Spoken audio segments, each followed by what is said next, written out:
Hello, welcome to ANA community. Continuing with the learning of Ayurveda diagnostics. So far we have discussed important informations related to case taking. After that we have started with general examination. Initially we have started the significance of the general examination. After that we have discussed the sequence of general examination. Later we have discussed belt. Today we are going to discuss nourishment status. What is the significance of knowing the nourishment?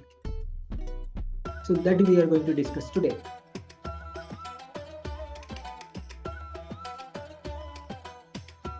It actually depends upon the distribution of adipose tissue or fat in the body.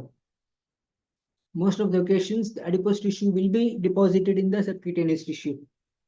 The common areas where this accumulation of fat takes place will be buttocks, breast tissue, abdomen, cheeks, and thighs, etc. So these are the different areas where the accumulation of fat takes place. Nourishment basically depends upon the weight, which is again depending upon the caloric intake and energy expenditure. If the input is more than output, naturally, so that will be responsible for the accumulation of fat in the body. If the person is having the output more than the input, so that will be responsible for the emaciation. So it also depends upon the metabolism of fat, protein, and carbohydrate. In an individual, first there will be carbohydrate utilization. So this will be followed by the utilization of fat. And at last, if the fat is deficient, then the person will be having the utilization of the proteins also.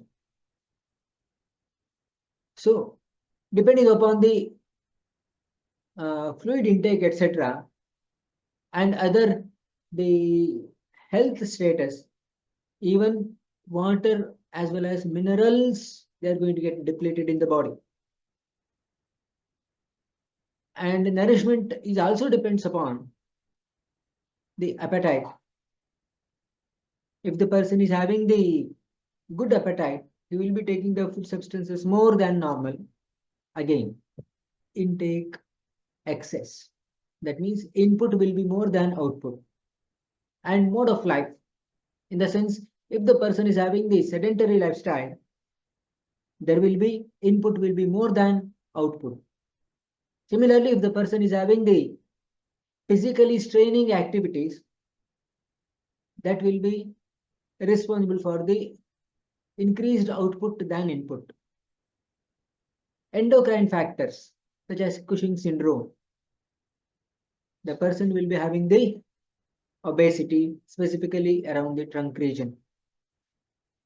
Hereditary factors. In some of the occasions, the obesity or nutrition excess will be running in the families. Constitution. Some of the people by nature, they will be having the obesity.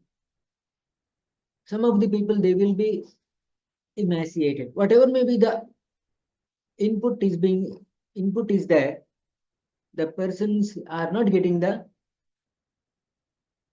accumulation of fat in the body. Certain personal habits, such as the junk food eating, etc., will be responsible for the obesity. And nature of upbringing as well as environmental factors, such as the person who is in the cold season, naturally, so they are having the, what do you say, that the habit of consumption of the food frequently because of increased appetite.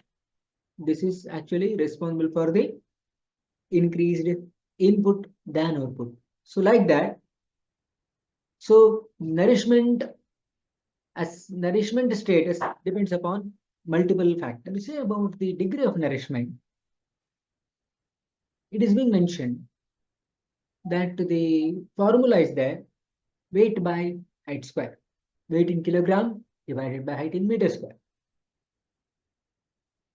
Depending upon that, 5 different gradings are being made: underweight, normal BMI, overnourishment, obesity, and hyperobesity.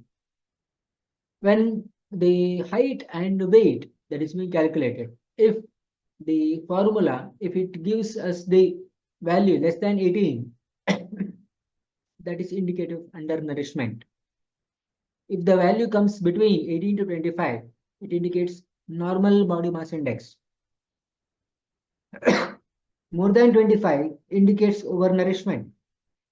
More than 30 indicates obesity, and more than 40 indicates hyperobesity. Regarding the utility of the nourishment status, it helps us to know about the nutritional status of an individual. Whether the person is having nutrition deficiency, such as or nutrition excess, such as emaciation or hyperobesity, etc., that can be noted out. So here one example, it is being mentioned.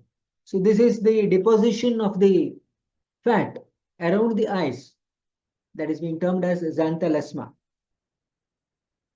This indicates the person may be having the increased cholesterol, that is nutrition excess in the body. Similarly, when the person is having the emaciation in excess, that indicates that the person is having less amount of the fat in the body. So here there is one more example to say, that is the bald tongue. It indicates vitamin B deficiency. In this way, the nourishment status helps us in knowing about the distribution of fat in the subcutaneous tissue of the buttock, breast, abdomen, face, thighs, etc. can be made out. Nutrition mainly depends upon weight, wherein energy intake will be more than the energy expenditure. So this also depends upon the metabolism of fat, protein, as well as carbohydrate, minerals, and water also. It also depends upon the degree of appetite,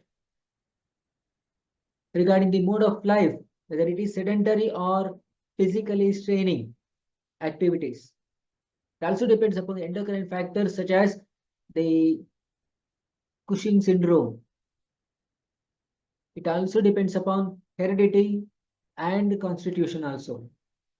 Personal habits contribute a lot, such as the eating the junk food frequently, etc. And the nature of upbringing as well as environmental factors depend upon the nourishment.